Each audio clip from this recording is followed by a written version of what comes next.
Assalamualaikum warahmatullahi wabarakatuh. Alhamdulillahirrabbilalamin. Wabihi nasta'in ala umuri dunya waddin. Wassalatu wassalamu ala asrafil anbiya'i wal mursalin wa ala alihi wa sahbihi ajma'in. Rabbi syrah li sadri wa yassir li amri wahlul 'uqdatam min lisani yafqahu qawli, amma ba'd. Perkenalkan, nama saya Mutiara Rizky Awalia. Saya mahasiswi dari Universitas Garut dari program studi pendidikan agama Islam. Pada kesempatan kali ini, saya akan membahas mengenai pendekatan dan metode pendidikan Islam. Apa sih itu pendekatan?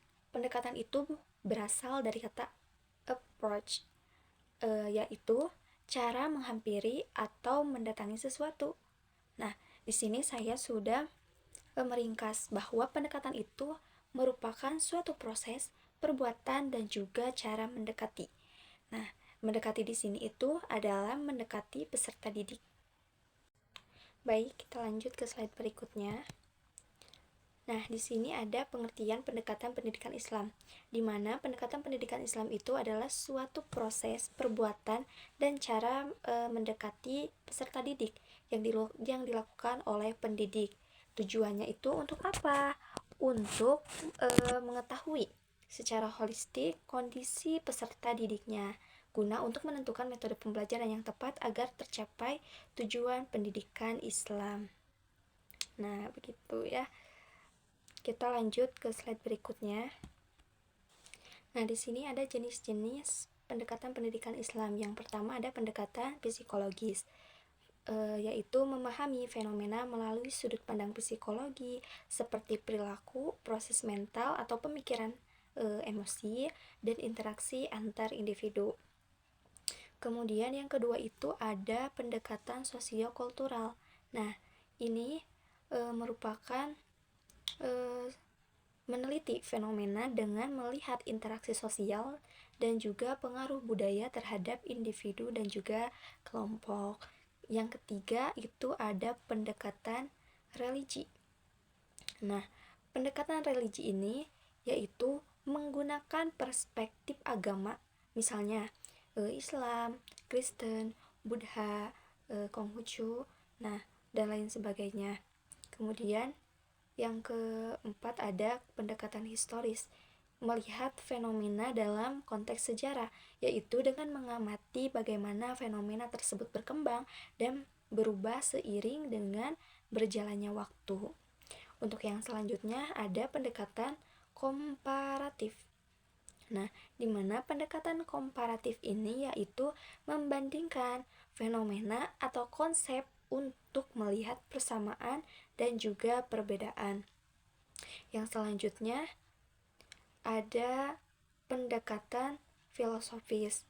Nah, pendekatan filosofis ini yaitu menggunakan pemikiran rasional dan filsafat untuk memahami hakikat fenomena.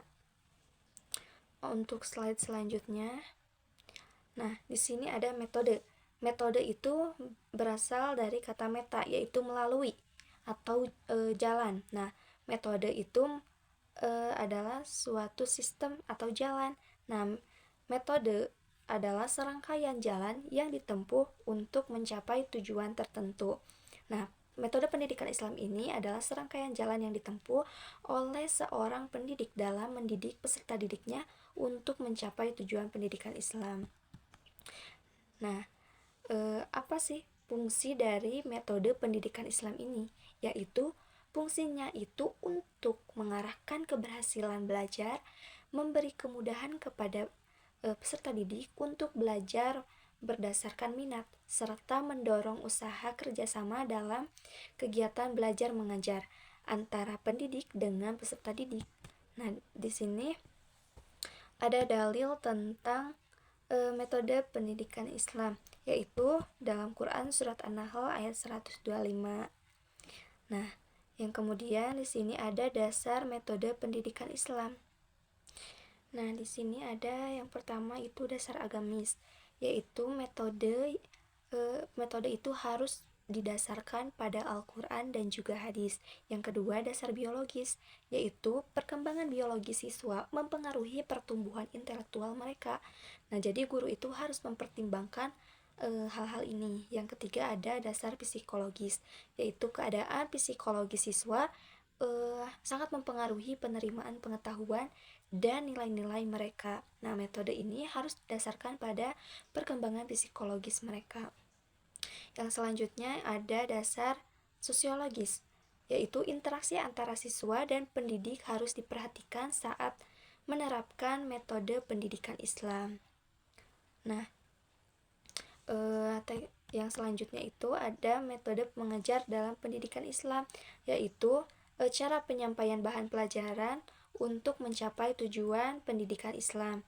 Fungsinya itu adalah untuk menentukan berhasil tidaknya suatu proses belajar mengajar itu. Nah, di sini ada jenis-jenis metode mengajar dalam pendidikan Islam.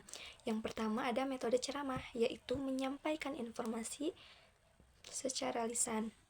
Yang kedua metode tanya jawab, yaitu menggunakan pertanyaan untuk menilai pemahaman. Yang ketiga ada metode diskusi, yaitu mendiskusikan dan menganalisis informasi untuk mengumpulkan pendapat dan mencapai kesimpulan. Yang selanjutnya yaitu metode pemberian tugas, memberikan siswa tugas untuk diselesaikan.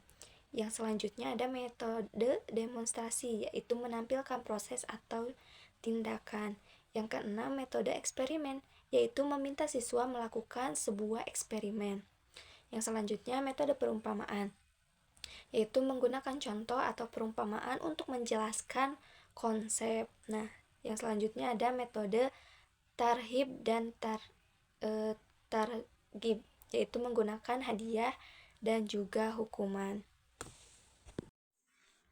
Yang selanjutnya ada metode kisah. Metode kisah ini yaitu guru menceritakan sebuah kisah, kisah-kisah Islami seperti kisah Nabi Muhammad dan lain sebagainya.